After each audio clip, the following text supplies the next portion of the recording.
परिषद की स्थापना दिवस की बहुत बहुत शुभकामनाएं। और जैसा कि आप सभी को पता है कि हम सभी आज मध्य प्रदेश जन अभियान परिषद का स्थापना दिवस मना रहे हैं स्वैच्छिक पर्व के रूप में। तो इस अवसर पर मैं सर्वप्रथम माँ सरस्वती माँ भारती के चरणों में नमन करती हूँ और हमारे बीच में उपस्थित मंच पे विराजमान समाज में विशेष महत्व रखने वाले हमारे बीच में जो अतिथि के रूप में मान लो या सहयोगी के रूप में मान लो जो हमारे बीच में वरिष्ठ लोग उपस्थित हैं, जैसे कि हमारे बीच में जो परिचय दिया गया कि दिग्विजय भैया जी हैं, जो है ना समय समय पर सामाजिक कार्यों में योगदान करते रहते हैं। बेसिकली वो प्रोफेसर हैं विधि विभाग के, लेकिन उसके बाद भी सामाजिक कार्यों में उनकी विशेष रुचि रहती है। और ऐसे दिग्विजय भैया जी का भी मैं जन अभियान परिषद की ओर से स्वागत और वंदन करती हूँ। मंच पर उपस्थित हैं इस महाविद्यालय के प्राचार्य श्रीवास्तव जी, उनका भी मैं जन अभियान परिषद की ओर से बहुत बहुत स्वागत वंदन करती हूँ। और स्वागत के रूप में आप तालियां आज पहली बार उपस्थित हुए हैं कार्यक्रम में। अच्छा, पहले भी उपस्थित हुए, लेकिन मेरे कार्यकाल में शायद मेरी पहली बार ही उपस्थित हुए, लेकिन वो भी स्वैच्छिक रूप से समाज में अपना बहुत बड़ा योगदान कर रहे हैं। उनका भी मैं जन अभियान परिषद की ओर से बहुत बहुत स्वागत एवं वंदन करती हूँ। तो इस तरीके से हमारे बीच में सभी अतिथि हैं। मैं पुनः उनका जन अभियान परिषद, अपनी प्रस्फुटन नवांकुर मेंटर्स, अपने विकासखंड समन्वयक सभी की ओर से बहुत बहुत स्वागत एवं वंदन करती हूँ। जैसा कि हमें निर्देश प्राप्त हुए हैं कि जन अभियान परिषद के स्वैच्छिकता पर्व के अवसर पर हमें जो जन अभियान परिषद की कार्यप्रणाली है, उसकी संरचना है, उसके बारे में जानकारी देना है। तो मैं चाहूंगी कि उससे पहले माननीय मुख्यमंत्री जी का जो जन अभियान परिषद के अध्यक्ष हैं, उनका वाचन एवं संदेश हमें यहाँ पर करना है, संदेश का वाचन करना है। तो मैं सर्वप्रथम माननीय मुख्यमंत्री जी के संदेश का वाचन से शुरुआत करती हूँ। तो मैं इस संदेश का वाचन करूंगी। अत्यंत प्रसन्नता का विषय है कि मैं मध्य प्रदेश जन अभियान परिषद 4 जुलाई को परिषद के स्थापना दिवस को स्वैच्छिकता पर्व के रूप में मना रहा हूँ। मैं पूरे परिषद परिवार को इस पर्व की हार्दिक बधाई एवं शुभकामनाएं देता हूँ। मध्य प्रदेश जन अभियान परिषद ऋषि तुल्य स्वर्गीय श्री अनिल माधव दवे जी की सपनों और संकल्पों का जीवंत स्वरूप है। यह परिषद प्रदेश में स्वैच्छिक प्रयासों का साझा मंच है, जिससे जुड़े असंख्य नेटवर्क कार्यकर्ता सदैव प्रदेश हित में सार्थक एवं सकारात्मक गतिविधियों में सहयोग के लिए तत्पर रहते हैं।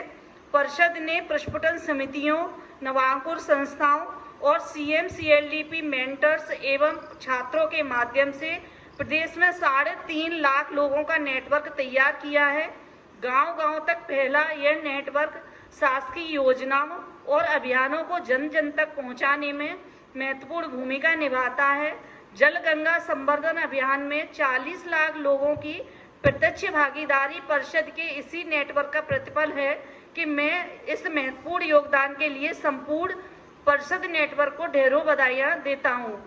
समाज में अनेक लोग ऐसे होते हैं जो बिना किसी पद, प्रतिष्ठा या वित्तीय लाभ के अपने समुदाय, अपने समाज के लिए योगदान करने के लिए उत्सुक रहते हैं।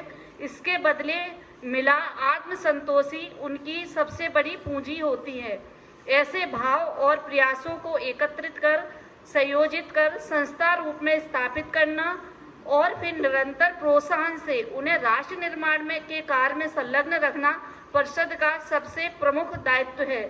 परिषद ने विगत 2 दशकों की सफलता एवं सफल यात्रा में प्रदेश के विकास में महत्वपूर्ण योगदान दिया है।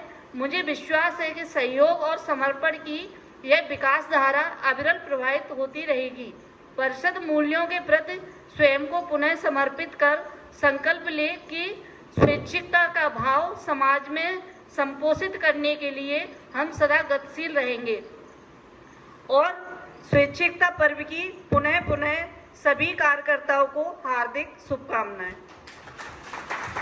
तो स्थापना दिवस की पुनः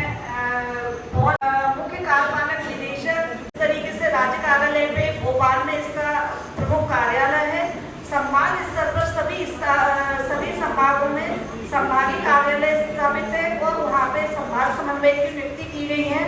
इसी प्रकार सभी जिलों में जिला समन्वयक की नियुक्ति है और उनके कार्यालय जिला पंचायत या कलेक्टर कार्यालय में संचालित किए जा रहे हैं। और विकासखंड लेवल पे हमारे विकासखंड समन्वयक साथी सभी ब्लॉक में नियुक्त किए गए हैं। उसके साथ साथ अगर अपन क्षेत्रीय बात करें तो क्षेत्रीय कार्यकर्ता के रूप में हमारे जन अभियान परिषद द्वारा प्रस्फुटन एक योजना है। उस योजना से हमारे प्रत्येक गांव में स्वैच्छिक कार्य करने वाले जो समाज के विकास में भागीदारी करते हैं, ऐसे लोगों का चिन्हांकन कर प्रस्फुटन समितियों का गठन किया जाता है। प्रत्येक वर्ष में 10 समितियों का हम चिन्हांकन करते हैं। ऐसे लोग जो समाज के में कहीं ना कहीं किसी न किसी रूप में जुड़े हुए हैं, वो समितियां स्वैच्छिक रूप से कार्य करती हैं। उन्हें प्रोत्साहन के रूप में कि जैसे कोई व्यक्ति सामाजिक रूप से जुड़ा हुआ है लेकिन वो कहीं आने जाने में उसे कहीं ना कहीं ऐसा ना हो कि उसको यात्रा व्यय या कुछ ऐसी कहीं ना कहीं कोई परेशानी ना हो, तो एक तरीके से वो राशि एक प्रोत्साहन के रूप में 15,000 रुपये की राशि प्रदाय की जाती है। और समितियां सक्रियता के रूप में एवं सामाजिक कार्यों में सहयोग प्रदान करने के लिए वो कार्य करे। इस तरीके से CMCLDP की योजना भी हमारे जन अभियान परिषद के माध्यम से उसकी जो कक्षाएं हैं वो प्रत्येक रविवार को प्रत्येक विकासखंड स्तर पर विद्यालय में या महाविद्यालय में संचालित की जाती हैं। और उसका भी नेटवर्क हमारे यहाँ कम से कम 1200 से लेकर 1500 छात्र हमसे अभी तक जुड़े हुए हैं। और भी जन अभियान परिषद की योजना है, दृष्टि योजना है और अपना संवाद योजना है। ये हम जो कार्यक्रम कर रहे हैं वो संवाद योजना के अंतर्गत ही कर रहे हैं। इसी तरीके से सामाजिक क्षेत्र में जुड़े हुए जो लोग हैं उनके साथ जुड़कर स्वैच्छिकता का भाव पैदा करना और समाज के विकास के लिए कार्य करना, यही जन अभियान परिषद की कार्य प्रणाली है और यही जन अभियान परिषद का कार्य है। तो मैं अपनी बात को यही समाप्त करती हूँ। बहुत बहुत धन्यवाद।